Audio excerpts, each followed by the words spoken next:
اللہ کی رضا کے لیے. تو ایک نے دوسرے سے پوچھا آپ کہاں سے آ رہے ہیں؟ اس نے کہا کہ میں حج کر کے آیا ہوں اور رسول پاک صلی اللہ علیہ وسلم کے روضہ مبارک کی زیارت کر کے آ رہا. آپ کہاں سے آ رہے ہیں؟ پہلے نے بتایا کہ میں اپنے ایک مسلمان بھائی سے ملاقات کر کے آ رہا ہوں جس سے میری محبت فقط اللہ کے لیے ہے. دوسرا کہنے لگا کیا آپ مجھے اپنی ملاقات کی فضیلت یعنی اجر و ثواب تحفے میں دے سکتے ہیں تاکہ میں اپنے حج کا ثواب آپ کو تحفے میں دے دوں. ایک حج کر کے آئے, بارگاہ رسالت میں حاضری دے کر آئے, اور دوسرے جو تھے اسلامی بھائی وہ اللہ کی رضا کے لیے اپنے ایک اسلامی بھائی سے محبت کر کے آئے. یہ سن کر پہلا شخص کچھ دیر کے لیے سوچ میں پڑ گیا. تو کسی نے غیب سے آواز دی. پکارنے والا نظر نہیں آ رہا تھا مگر اس کی آواز سنائی دے رہی تھی. وہ کہہ رہا تھا اللہ پاک کے لیے مسلمان بھائی سے ملاقات کرنا بارگاہ الہی میں 100 حج سے افضل ہے سوائے حجۃ الاسلام. حجۃ الاسلام یعنی فرض حج کے. سبحان اللہ.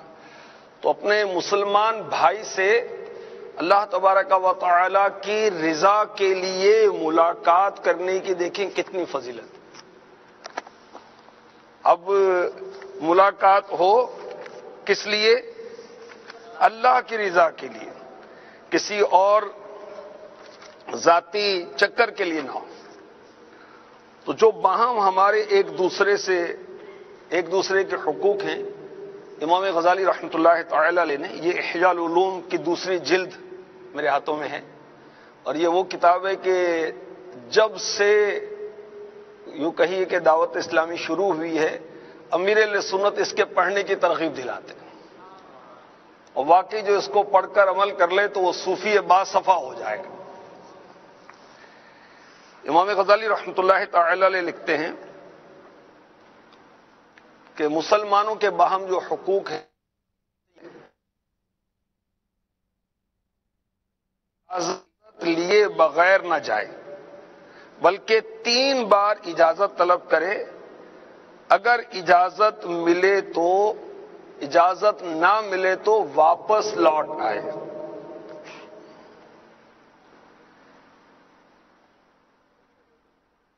اب اس حق کے بارے میں ہم غور کریں. طلبا یا طالبات, کیونکہ طالبات میں بھی یہ بیان وہ نشر کیا جاتا ہے, آپس میں گفتگو کر رہے ہیں تو بلا اجازت ہم مخل نہ ہوں, مداخلت نہ کریں. استاد صاحب کے مطالعے کا وقت ہے اور ہم ایس ایم ایس کرتے جا رہے ہیں, ہم فون کر رہے ہیں, ناظم جدول کو وقت بے وقت ہم تنگ کر رہے ہیں, یا اساتذہ کرام باہم بیٹھ کر کچھ گفتگو کر رہے ہیں, کچھ بات کر رہے ہیں آفس کے اندر, تو بغیر اجازت نہ جائیں اور 3 بار اجازت طلب کی جائے. اچھا, بعض کا کیا انداز ہوتا ہے کہ وہ دروازہ کھول کر اندر آتے کہ جی اجازت ہے. بھائی آپ آ تو گئے, بھائی اجازت طلب کس لیے کی جاتی ہے؟ نظر کے لیے. تو نظر نے تو دیکھ لیا اندر کیا ہو رہا ہے بھائی, تو داخل ہونے سے پہلے. اسی طرح ناظم جدول ہیں, اب ان کا اپنا ایک مجلس نے ان کا ایک ٹائم ٹیبل دیا ہے نا, ان کے آرام کا وقت ہے, اور ہم جا کر ان کو ہلا رہے ہیں, اٹھا رہے ہیں کہ استاد صاحب یہ مسئلہ ہے میرا, تو بھائی ان کو آرام کرنے دیں, اور جب ان کا وقت آپ کے مسائل کے حل والا ہو تو اس وقت ان سے رجوع کریں. اسی طرح آپ کے ہاں درجوں میں درجہ ذمہ دار ہوتے ہیں نا, استاد صاحب نہیں ہیں, تو درجہ ذمہ دار سے اجازت لیے بغیر ہم ترکیب نہ کریں. ہمارے آقا صلی اللہ علیہ وآلہ وسلم نے ارشاد فرمایا اجازت 3 بار لی جائے، کیونکہ پہلی بار گھر والے چپ رہیں گے، دوسری بار باہم مشورہ کریں گے، تیسری بار یا تو اجازت دیں گے یا پھر واپس لوٹا دیں گے۔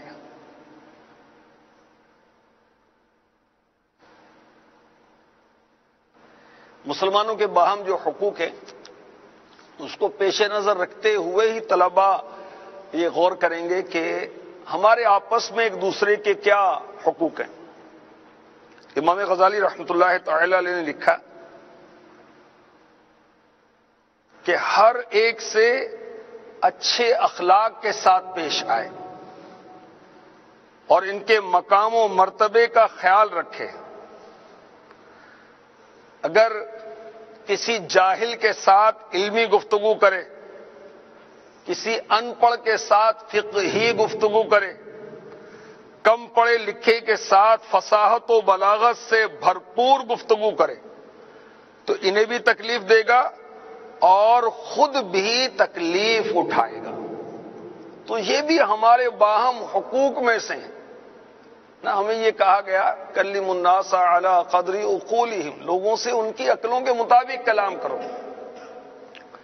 اب کمزور طالب علم ہے اور آپ کو پتا ہے کہ پڑھائی میں کمزور ہے، اب دانستہ اس سے اس انداز سے بات کی جائے کہ ذرا اپنا روب جمے اور اس کو احساس کمتری میں مبتلا کریں گے، تو کمزور ہے، تو یہ اچھی بات نہیں ہے۔ اسی طرح آپ یہاں درجہ سابعہ تک ہے،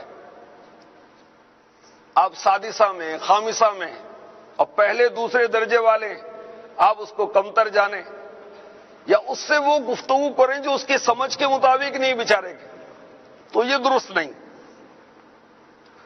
تو مشکل اصطلاحات، عربی اصطلاحات سے ہم گفتگو کریں تو اس کا نقصان کیا ہوگا؟ ایسا کرنے والا تکبر میں مبتلا ہو سکتا ہے، اور جس سے اس انداز سے گفتگو کی وہ بیچارہ احساس سے کمتری میں مبتلا ہو سکتا ہے اور آپ کی بات بھی نہیں سمجھے گا بیچارہ۔ آپ نے سمجھا دیا بڑے شان و شوکت کے ساتھ، اس کو تو کچھ پلے نہیں پڑا۔ تو لوگوں سے ان کے مراتب کے مطابق، ان کی جیسی کیفیت ہے اس کے مطابق گفتگو کی جائے۔ اس میں ماشاءاللہ امیر اہل سنت کا عمل ہمارے لیے قابل عمل ہے کہ آپ کی جو تحریریں ہیں وہ لوگوں کی ذہنی سطح کو پیش نظر رکھ کر مرتب کی گئی ہیں۔ آپ کی گفتگو کا انداز ہم مدنی مذاکرے میں دیکھتے ہیں، کتنی آسان گفتگو فرماتے ہیں، اور پھر یہ لوگ کہتے ہیں کہ امیر اہل سنت پیچیدہ اور مشکل مسائل کو بہت ہی آسانی کے ساتھ پیش کرتے ہیں، اور وہ باتیں جو ہمیں سال ہا سال سے سمجھ میں نہیں آ رہی تھیں الحمدللہ بڑی آسانی کے ساتھ سمجھ میں آ گئی۔ تو مسلمانوں کے باہم جو حقوق ہیں اس میں یہ بھی ہے کہ آسان گفتگو کی جائے، ایسی گفتگو نہ کی جائے کہ جس میں دھاگ تو بیٹھ جائے مگر اس کو پلے نہ پڑے۔ اسی طرح آپ بھائی جامعۃ المدینہ میں پڑھ رہے ہیں، اللہ استقامت دے، اللہ برکت دے، عالم بعمل بلکہ مفتی اسلام بن جائیں آپ۔ اب چچا، ماموں، نانا، دادا، پھپھی، خالہ، جو قریبی رشتہ دار ہیں، یہاں تک کہ والدین، اب وہ بیچارے پڑھے لکھے نہیں ہیں، اب اس سے آپ ادب گفتگو کریں، مشکل الفاظ میں گفتگو کریں نہیں، آسان پیرائے میں جیسی ان کی اہلیت ہے اس کے مطابق گفتگو کرنی چاہیے۔ اسی طرح امام غزالی رحمۃ اللہ تعالی علیہ نے مسلمانوں کے باہم جو حقوق ہیں اس میں یہ بھی لکھا کہ بڑوں کے ساتھ عزت و احترام کے ساتھ پیش آئے اور بچوں پر شفقت و مہربانی کا معاملہ کریں۔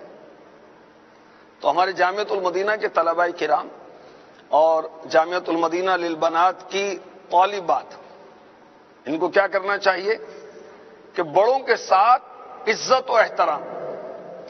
اور بڑے کی کیا وضاحت ہے؟ قبلہ مفتی احمد یار خان نعیمی رحمۃ اللہ تعالی علیہ نے ہمیں سمجھایا الحمدللہ دعوت اسلامی کے مدنی ماحول میں مفتی احمد یار خان نعیمی کا بہت تذکرہ کیا جاتا ہے اور ہمیں ان سے بہت پیار ہے، کیونکہ یہ بہت بڑے ماشاءاللہ عالم اور فیضان مفتی احمد یار خان یہ رسالہ بھی مرتب کیا ہے الحمدللہ المدینۃ العلمیہ نے، اور امیر اہل سنت کی تحریروں میں بھی جا بجا مرآت شرح مشکات کے حوالے موجود ہیں۔ تو پیارے آقا علیہ الصلوۃ والسلام کا فرمان وہ ہم میں سے نہیں جو ہمارے چھوٹوں پر رحم نہ کرے اور ہمارے بڑوں کی تعظیم نہ کرے اور اچھی باتوں کا حکم نہ کرے اور بری باتوں سے منع نہ کرے۔ اس کی شرح میں مفتی احمد یار خان نعیمی رحمۃ اللہ تعالی علیہ لکھتے ہیں، اس کا خلاصہ یہ ہے، ہماری جماعت سے یا ہمارے طریقے والوں سے یا ہمارے پیاروں سے نہیں، ہم اس سے بیزار ہیں، وہ ہمارے مقبول لوگوں میں سے نہیں۔ یہ مطلب نہیں کہ وہ ہماری امت یا ہماری ملت سے نہیں، کیونکہ گناہ سے انسان کافر نہیں ہوتا۔ ہاں جو حضرات انبیاء کرام علیہم السلام کی توہین کرے وہ اسلام سے خارج ہے۔ جو ہمارے چھوٹوں پر رحم نہ کرے اور ہمارے بڑوں کی تعظیم نہ کرے، اس تعلق سے مفتی صاحب فرماتے ہیں یعنی اپنے سے چھوٹوں پر رحم نہ کرے، اپنے سے بڑوں کا ادب نہ کرے، چھوٹائی بڑائی خواہ عمر کی ہو، خواہ علم کی، خواہ درجے کی، ٹھیک ہے۔ اگر کوئی ہم میں عمر میں بڑا ہے تو ہم اس کا بھی ادب کریں، کوئی علم میں بڑا ہے بظاہر تو ہم درجہ ہے مگر اس کا علم زیادہ ہے، اس کا بھی ادب کریں، درجے میں زیادہ ہے اس کا بھی ادب کریں، اللہ ہمیں نصیب فرمائے۔ تو باہم جو حقوق ہیں مسلمانوں کے اس کو پیش نظر رکھ کے طلباء کرام کو یہ مدنی پھول پیش کرنے کی کوشش کی جا رہی ہے کہ ہمارے آپس میں کیا حقوق ہیں۔ تو بڑوں کے ساتھ عزت و احترام اور بچوں پر شفقت و مہربانی کا معاملہ۔ ہمارے آقا صلی اللہ علیہ وآلہ وسلم نے ارشاد فرمایا، بوڑھے مسلمان کی عزت کرنا اللہ پاک کی تعظیم میں سے ہے۔ اب بوڑھا جو ہے ایک صرف بوڑھا نہیں ہے، ہمارا رشتہ دار بھی ہے، نانا ہے، دادا ہے، چچا ہے، تایا ہے، اب تو اور بھی زیادہ اس کا حق ہو گیا نا۔ بوڑھوں کی عزت کا کمال درجہ کہ ان کی اجازت کے بغیر ان کے سامنے بات نہ کریں، اور حدیث پاک میں ارشاد ہوا، جو نوجوان بوڑھے آدمی کی عزت کرتا ہے اللہ پاک بڑھاپے میں اس کی عزت کے لیے کسی کو مقرر کر دیتا ہے۔ اب اس حدیث پاک میں امام غزالی رحمۃ اللہ تعالی علیہ فرماتے ہیں لمبی عمر کی بشارت بھی موجود ہے، یعنی اس عمر کو پہنچے گا، بڑھاپے کو پہنچے گا، اور اس ایج کے اندر اللہ تبارک و تعالی اس کی عزت کروائے گا۔ تو بوڑھوں کی عزت کرنے سے لمبی عمر بھی ملے گی۔ میرے آقا صلی اللہ علیہ وآلہ وسلم نے ارشاد فرمایا، قیامت اس وقت قائم ہوگی جب اولاد والدین پر غصہ کرنے والی ہوگی، بارش کی کمی ہوگی، کمینے لوگوں کی کثرت ہوگی، معزز لوگوں کی کمی ہوگی، چھوٹا بڑے پر جرت کرے گا، کمینہ معزز پر جرت کرے گا۔ تو بڑوں کا کیا کرنا ہے ہم نے؟ ارشاد فرمائیے بھائی، بڑوں کا ادب کرنا ہے، احترام کرنا ہے، چھوٹوں پر کیا کرنا ہے؟ شفقت کرنی ہے۔ چھوٹے بہن بھائی ہیں ان پر شفقت کرنی ہے، آپ کے درجوں میں، آپ کے جامعہ میں آپ سے عمر میں چھوٹے ہیں ان پر بھی شفقت کرنی ہے، آنکھیں نہیں دکھانی، گھور کر نہیں دیکھنا اس کو ہاتھ نہیں دکھانا، بلکہ شفقت کرنی ہے۔ ہمارے آقا صلی اللہ علیہ وآلہ وسلم کی بچوں پر شفقت سنی۔ ہمارے آقا صلی اللہ علیہ وسلم جب سفر سے واپس تشریف لاتے، راستے میں بچے آپ کا استقبال کرتے، تو میرے آقا صلی اللہ علیہ وسلم بچوں کے پاس قیام فرماتے، ٹھہرتے اور بعض بچوں کو سواری پر اپنے آگے یا پیچھے سوار کر لیا کرتے تھے. سبحان اللہ. اچھا، جو بچے رہ جاتے تو میرے آقا علیہ الصلوۃ والسلام صحابہ کو فرماتے کہ انہیں اپنے ساتھ بٹھا لو. اور اب بچے فخر کرتے تھے کہ مجھے آقا علیہ الصلوۃ والسلام نے اپنے ساتھ سوار کیا، آقا علیہ الصلوۃ والسلام نے مجھے اپنے آگے بٹھایا. کوئی کہتا کہ مجھے آقا علیہ الصلوۃ والسلام نے اپنے پیچھے سوار کیا. وہ بچوں سے شفقت، محبت، اپنے سے کم عمر والوں اور بڑی عمر والوں کا ادب اور احترام ہم نے کرنا ہے. آپ کو کیا کہنا چاہیے اس موقع پر؟ انشاءاللہ عز و جل. نیک کام کا عزم کرتے ہوئے، نیت کرتے ہوئے انشاءاللہ کہنا. مفتی احمد یار خان نعیمی نے تفسیر نور العرفان میں لکھا، نبیوں کی سنت ہے. تو بڑوں کا ادب کریں گے اور چھوٹوں پر کیا کریں گے؟ شفقت کریں گے انشاءاللہ عز و جل. الحمدللہ امیر اہل سنت کو بارہا آپ نے دیکھا ہوگا بچوں پر شفقت کرتے ہوئے، بلکہ ہر مدنی مذاکرے میں جو اول تاخیر شرکت کرتے ہیں انہوں نے دیکھا ہوگا کہ چھوٹے چھوٹے مدنی منع جو ہیں امیر اہل سنت کو چادر پیش کر رہے ہیں، کوئی عطر پیش کر رہا ہے. اب بچوں کی نیچر یہ ہے کہ بچے اس کے پاس آتے ہیں جو بچوں سے محبت کرتا ہے، شفقت کرتا ہے. اگر کوئی گھور کے دیکھے گا بچہ قریب نہیں آئے گا.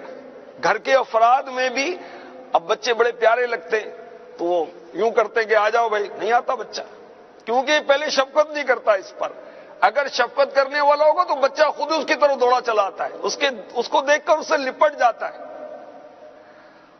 اور امیر اہل سنت ماشاء اللہ بارہا دیکھا کہ چھوٹے چھوٹے مدنی منوں کی تربیت فرما رہے ہوتے ہیں، شفقت فرما رہے ہوتے ہیں. جیسے ایک مدنی منا امیر اہل سنت کی خدمت میں حاضر ہوا تو مرغ نے بانگ دی. تو امیر اہل سنت نے فرمایا، بیٹا آپ کو مرغ کی بانگ کی دعا یاد ہے؟ کہ نہیں مجھے یاد نہیں ہے. آپ یاد کر لیں. اور آپ نے اس بچے کو دعا پڑھائی. تو کتنی شفقت اور کتنی محبت. اللہ ہمیں بھی نصیب فرمائے. اچھا، اس میں ضمناً یہ بھی عرض کروں کہ بچوں کو سوار کرنا اپنے ساتھ، اب موٹر سائیکل، سائیکل کی سواریاں بھی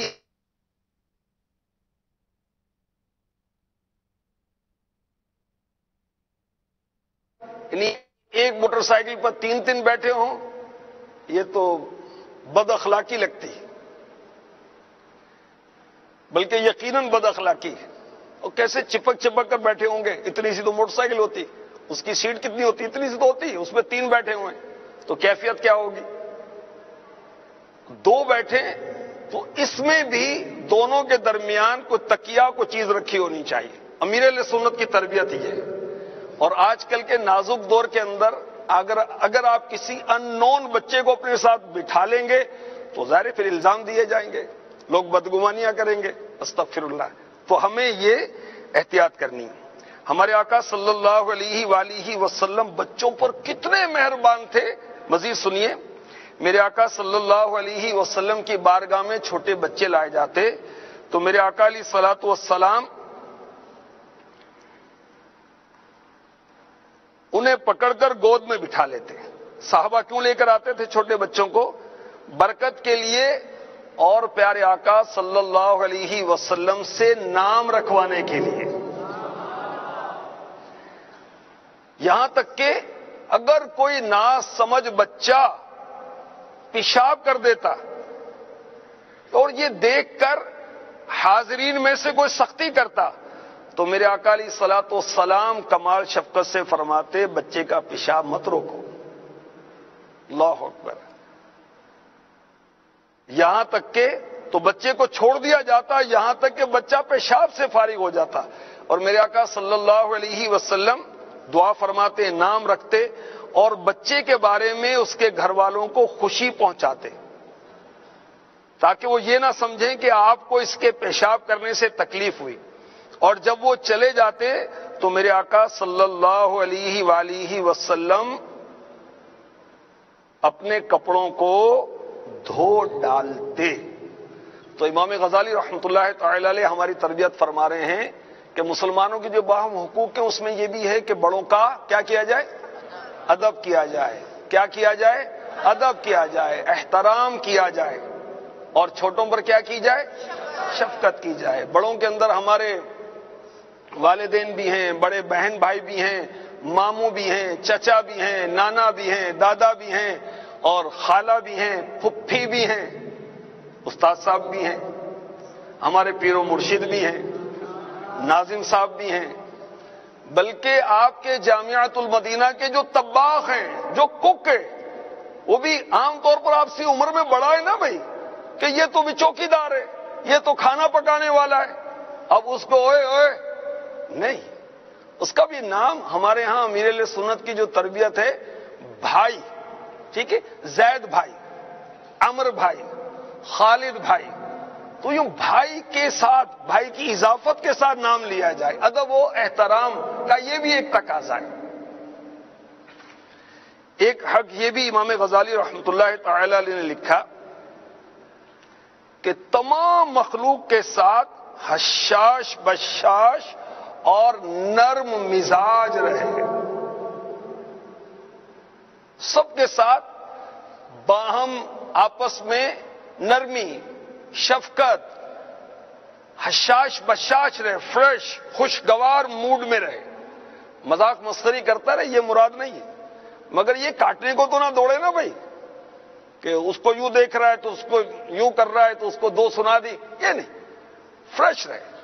وہ غالباً سرائکی کا مقولہ ہے، ہنسے تو گھر وسے، جو خوش رہے گا تو انشاءاللہ اس کا گھر آباد رہے گا۔ تو باہم آپس میں شفقت، نرمی۔ اچھا، اس کا فائدہ کیا ہوگا کہ آپ کے درجے کے اندر جو تعلیمی کیفیت میں کمزور ہیں، آپ کی شفقت کی وجہ سے وہ آپ سے کچھ پوچھنے کی ہمت کر سکیں گے، اور آپ کو ان کی رہنمائی کرنے کی سعادت حاصل ہو جائے گی۔ اور یاد رکھیے، علم کب پختہ ہوتا ہے؟ علم کی پختگی، علم کا سیکھنا سننے سے بھی ہوتا ہے، پڑھنے سے بھی ہوتا ہے، اور سب سے زیادہ علم کی پختگی جب ہوتی ہے جب یہ علم حاصل کرنے والا کسی کو سکھانا شروع کرتا ہے۔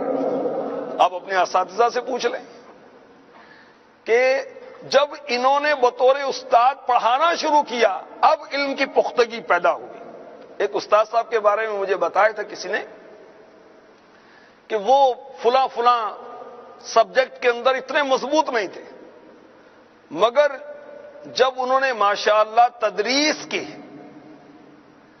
تو اب اس شعبے کے اندر، اس موضوع کے اندر، اس سبجیکٹ کے اندر ان کا ایک مقام ہے جامعۃ المدینہ کے اندر، وہ پہچانے جاتے ہیں۔ تو جب ہم کسی کو سکھائیں گے تو ہمارا علم پختہ ہو جائے گا اللہ کی رحمت سے، اور وہ خوش نصیب ہیں ماشاءاللہ جو جامعۃ المدینہ میں پڑھتے ہیں اور اس کے بعد پڑھانے کی سعادت حاصل کرتے ہیں، مدرس بنتے ہیں۔ میرے نبی صلی اللہ علیہ وسلم نے کیا فرمایا؟ انما بعثت معلما، میں معلم بنا کر بھیجا گیا ہوں۔ وہ جامعۃ المدینہ کے طلباء کرام بڑے خوش نصیب ہیں جو بطور مدرس خدمت انجام دیں گے، مگر ظاہر ہے کہ صلاحیت کے ساتھ ہی ہوگا، ہر ایک کو مدرس تھوڑی بنایا جاتا ہے، باقاعدہ ٹیسٹ کا نظام ہے، اور پاس ہونے کی صورت میں تدریس ملتی ہے۔ اور اسی طرح وہ خوش نصیب ہیں طلباء کرام جو بطور مؤذن یا بطور امام مسجدوں کی آباد کاری کا سبب بنتے ہیں۔ خوش نصیب ہیں وہ جامعۃ المدینہ کے طلباء کرام جو ماشاءاللہ اپنے آپ کو 12 ماہ کے مدنی قافلے کے لیے پیش کر دیتے ہیں، اور پھر ماشاءاللہ وہ طرح طرح کے تجربات بھی حاصل کرتے ہیں۔ پھر ان کو ذہن پختہ ہوتا ہے کہ 12 ماہ کا کیوں کہا جاتا ہے، اب سمجھ میں نہیں آتا۔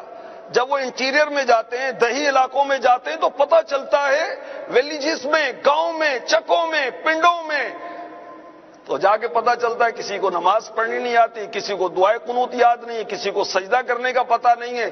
مسلمانوں کی ایک تعداد ہے جن کو کلمہ بھی صحیح نہیں پڑھنا آتا، فرائض کی معلومات نہیں ہے، وہ جا کر معلوم ہوتا ہے کئی غلط عقیدے اپنا کر بیٹھے ہوئے ہیں۔ اللہ کی پناہ. اعمال میں کمزوری، مسجدیں غیر آباد، یہ جا کر معلوم ہوتا ہے کہ مسجدوں کو تالا لگا ہوا ہے. استغفر اللہ، مسجد کے اندر کہیں کتے ٹھہرے ہوئے تو کہیں گھوڑے باندھے ہوئے. استغفر اللہ استغفر اللہ. مسجدیں بند ہیں. تو جب مدنی قافلوں میں جاتے ہیں تو جا کر ہمارے طلباء کرام نے اور دیگر مدنی قافلوں نے الحمدللہ مسجدوں کو دھویا، آباد کیا اور اہل محلہ کو احساس دلایا کہ بھی اللہ کا گھر ہے، اس کو آباد کرو. اور الحمدللہ پھر اس کے بعد وہاں 5 وقتہ اذان و نماز جماعت اور نماز جمعہ کا بھی سلسلہ شروع ہو گیا. تو جب آپ نرم مزاج ہوں گے، حشاش بشاش ہوں گے، تو کوئی آپ سے سیکھنے میں وہ رغبت کرے گا اور ہمت کرے گا. اور آپ موڈ بنا کر بیٹھے رہیں گے تو پھر آپ سے کون پوچھے گا؟ تو مسلمانوں کے باہم حقوق میں سے ہے، جو کہ طلباء کے باہم حقوق میں سے بھی بنتا ہے، کہ طبیعت حشاش بشاش رہے اور مزاج کیسا رہے؟ فرمائیے نرم. کیسا مزاج رہے؟ نرم. امیر علیہ سنت مدنی مذاکروں میں یہ اشعار پڑھا کرتے ہیں، ہے فلاح و کامرانی کس میں؟ نرمی و آسانی میں. ہر بنا کام بگڑ جاتا ہے نادانی میں.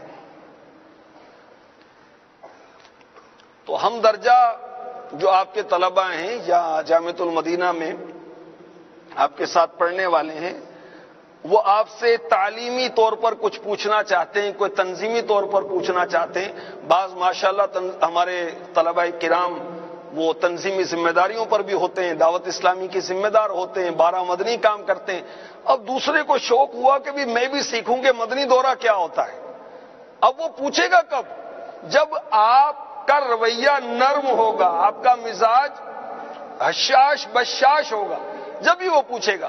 تو تعلیمی تنظیمی اخلاقی طور پر وہ آپ سے اپنا ذاتی مسئلہ شیئر کر سکے کہ فلاں بھائی، زید بھائی، میرا پڑھائی میں دل نہیں لگتا، اب یہ درجے میں اونچا ہے، پڑھائی میں اچھا ہے، عمر میں زیادہ ہے، تو اس کو چاہیے شفقت کے ساتھ اس کو سمجھائے کہ بھئی اس دور سے تو سب گزرتے ہیں، دل نہیں لگتا. بولن آہستہ آہستہ دل لگ ہی جائے گا. مگر یہ کب سمجھائے گا؟ جب اس کا انداز پازیٹیو ہوگا، یہ حشاش بشاش ہوگا، یہ نرم مزاج ہوگا، پھر ہی یہ ترکیب ہو سکے گی. اور کسی کو دینی مشورہ دینا ہے، کسی کی الجھن دور کرنی ہے، سبحان اللہ، یہ تو بڑی فضیلت کی بات ہے.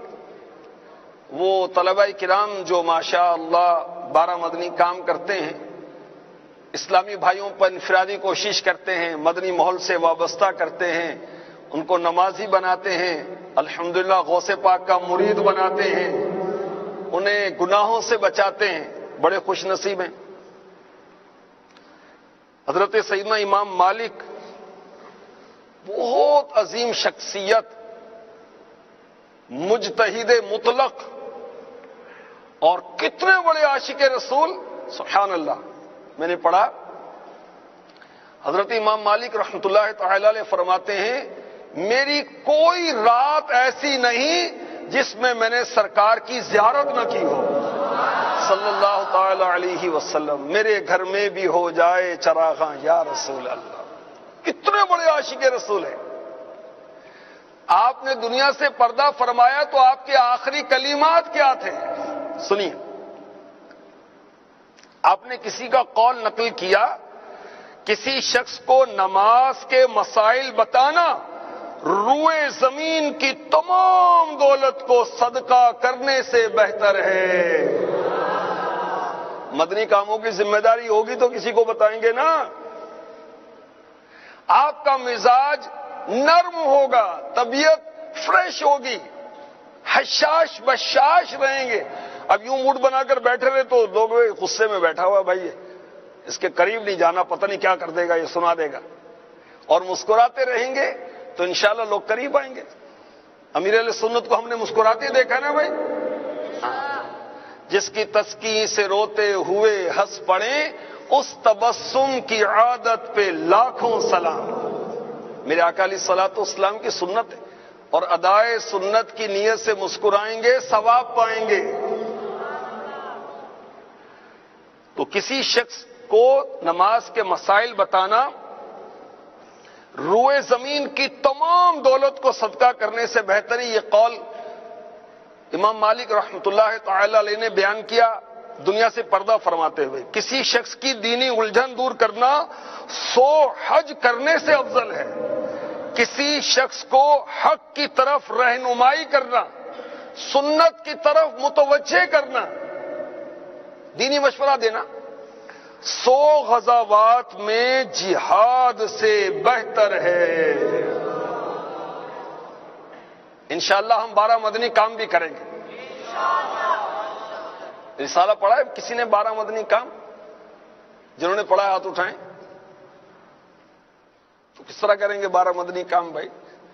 12 مدنی کام کریں گے اور وہ کس طرح کریں گے یہ پتہ نہیں کس طرح کریں گے۔ علم کے بعد عمل ہونا تو پھر یہ عمل پختہ ہوگا نا اور صحیح ہوگا۔ تو 12 مدنی کام رسالہ تمام طلبہ کرام کو پڑھ لینا چاہیے۔ پاکستان کے جامعۃ المدینہ ہیں یا ہند کے یا بنگلہ دیش کے یا سری لنکا کے یا افریقہ کے یا ساؤتھ افریقہ کے یا UK کے، یہ سب 12 مدنی کام رسالہ پڑھیں۔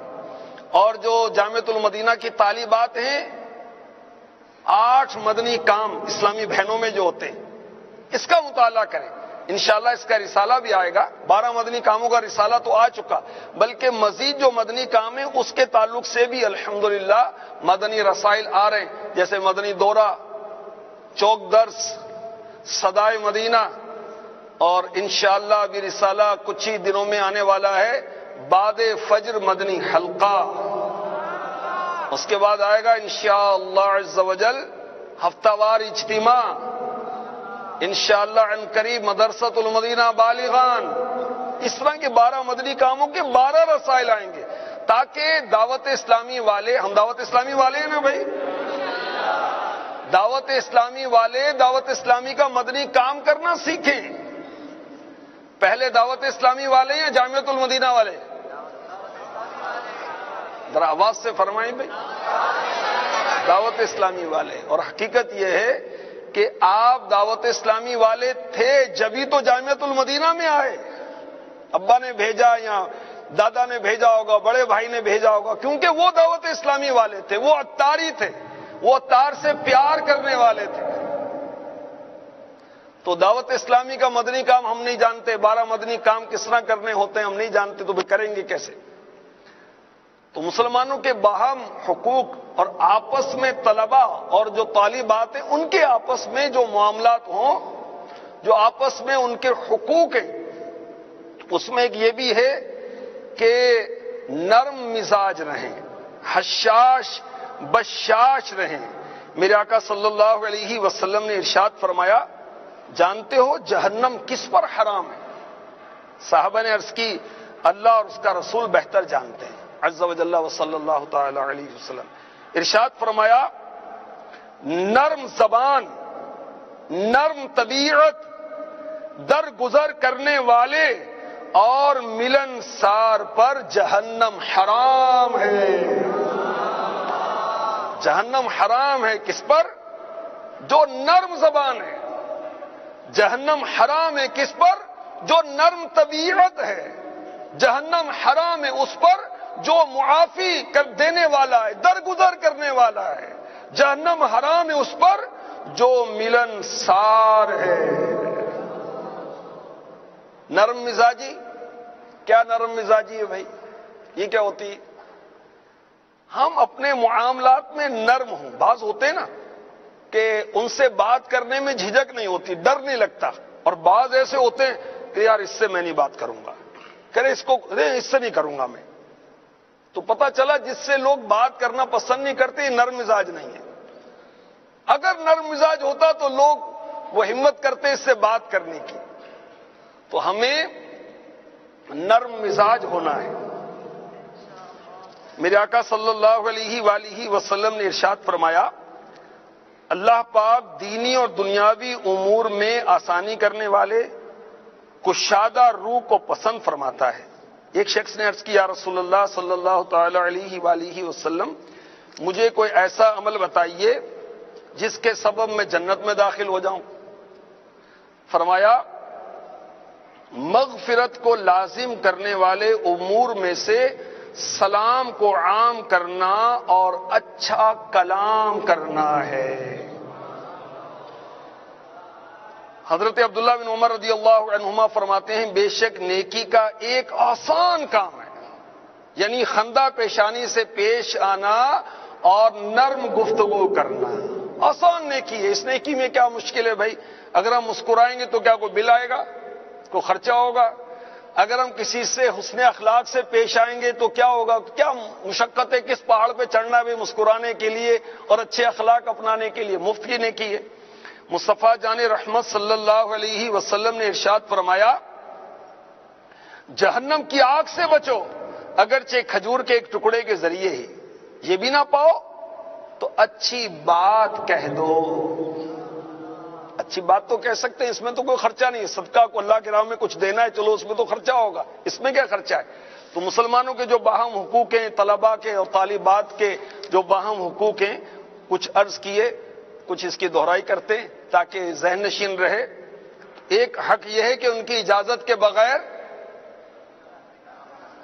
کمرے میں درجے میں داخل نہ ہو، کسی کی اجازت کے بغیر داخل نہیں ہونا چاہیے، اور آپ کا ہی درجہ ہے۔ چند ہم درجہ طلباء جو آپس میں کچھ وہ گفتگو کر رہے ہیں اور اس طرح دیکھ رہے ہیں بھی کوئی آ تو نہیں رہا اور آپ جا کے گھس گئے بیچ میں، نہیں، تو آپ انتظار کریں، آپ اجازت لیں۔ اسی طرح بڑوں کے ساتھ کس طرح پیش آنا ہے اور بچوں پر شفقت، وہ شفقت جو شریعت کے مطابق ہے۔ میرے آقا صلی اللہ علیہ وسلم بچوں پر بہت ہی مہربان، ہوں تو سب پر ہی مہربان ہے، سبحان اللہ۔ تم کو تو ہے غلاموں سے کچھ ایسی محبت ہے ترک ادب ورنہ کہیں ہم پہ فدا ہو، آپ کی تو ایسی شان ہے۔ اور ایک باہم حق ہم نے یہ بھی سنا آپس کا کہ ہماری طبیعت نرم رہے اور حشاش بشاش رہے۔ اللہ تبارک و تعالی ہمیں آپس کے حقوق پہچاننے کی اور عمل کرنے کی توفیق عطا فرمائے اور ہر مسلمان کا ادب اور احترام نصیب فرمائے، آمین بجاہ النبی الامین صلی اللہ تعالی علیہ وسلم۔